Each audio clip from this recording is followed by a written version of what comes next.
I want to return now to our major breaking news this hour. Roughly a dozen classified documents uncovered at the Indiana home of the former Vice President, Mike Pence. We're back with our reporters and legal analysts. Our special correspondent, Jamie Gangel, broke this exclusive news at the top of the hour. Let's just walk through, for anyone who wasn't with us at the top of the hour, precisely what we know about how this happened and what now has been turned over.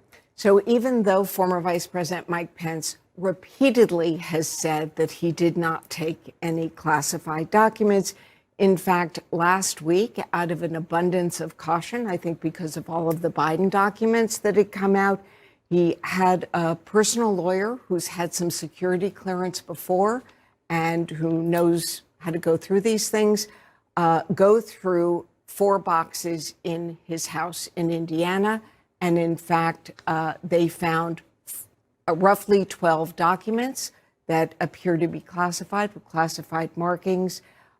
They immediately informed the National Archives. The National Archives, because of everything that's going on, informed the Justice Department.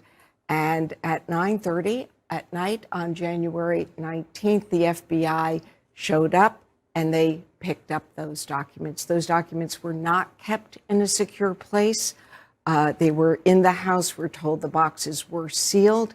But the question is, how did they get from the White House, the Vice President's mansion? You know, why were they packed up to begin with? And do we know anything about the subject matter? We do not know the subject matter. We do not know the level of classification or the sensitivity. And so the issue now is the Justice Department is involved. And again, it appears that the former vice president, out of an abundance of caution, said, let's just check. Let's go back and triple check. All right. And so then he calls the FBI. So he did, quote unquote, the right thing. He did the right thing. After coming into possession, how the chain of custody is going to be an issue of the wrong thing. Right. Now what? Right. And so now the Justice Department and the National Security Division at the Justice Department and the FBI are doing a review. They're going to check to see what the documents are. According to the vice president's team, which notified the archives, we've obtained the letters that they sent to the National Archives and to the White House's office that deals with this stuff. They said that some of the documents that have classification markings were found interspersed with other personal material. And of course, those 4 boxes that they did find, they had them shipped to Washington. They had them driven and they arrived here in Washington yesterday. So the Justice Department now and the archives have everything that the vice president's team is aware of. And so now we'll see what happens next. And that's the key, that they're aware of, because this, of course, happened with Biden. They found some documents, then they found some more documents. There was a thorough search of his home.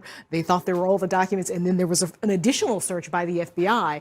So what other documents could be out there? Listen, I was texting with some Democrats about this. They are in some ways happy about this. They saw the hot water that Biden has been in over this, and to now see that it happening with Pence suggests this is something that sometimes happens. Things get interspersed in with other documents, and a lot of these folks might not even know. If you were Mike Pompeo, if you were Nikki Haley, both of whom might want to run for president, they might want to start checking boxes as well. Right. It's not supposed to happen. Right. It clearly, right. You know, Mike Pence, considerable experience in the Congress, governor of Indiana, vice president of the United States. Joe Biden in the Senate, vice president of the United States, now president of the United States. So it happens for people who say that they are the responsible ones, but both of them. And I don't say that to be snarky.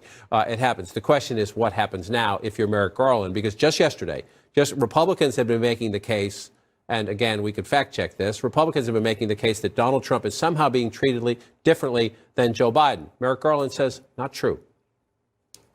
We do not have different rules for Democrats or Republicans, different rules for the powerful or the powerless, different rules for the rich or for the poor. We apply the facts and the law in each case in a neutral, nonpartisan manner. That is what we always do.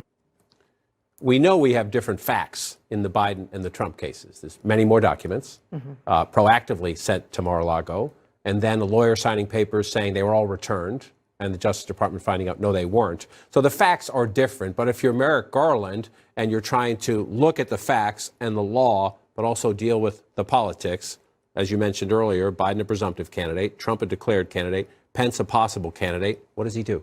Well, the Justice Department, when classified information is revealed and discovered in a place that it's not supposed to be, has an obligation to investigate, both from a potential prosecutorial standpoint, but also from a national security perspective. They have to go back. They're going to have to do interviews. They're going to have to find out whether there were documents from the former Vice President Pence's location that were taken to other locations. Did he have an office? Has he been living in any temporary locations like President Biden was at one point? And so they're going to have to go through this inquiry. They're going to have to find out what the chain of custody of documents was, and they have to conduct that investigation. It doesn't matter that he was a former vice president, anybody else who was in this situation. And now you start to think about, what about former other national security officials who had access to information? Because the truth of it is really, as far as we know publicly, this isn't something that happens a lot.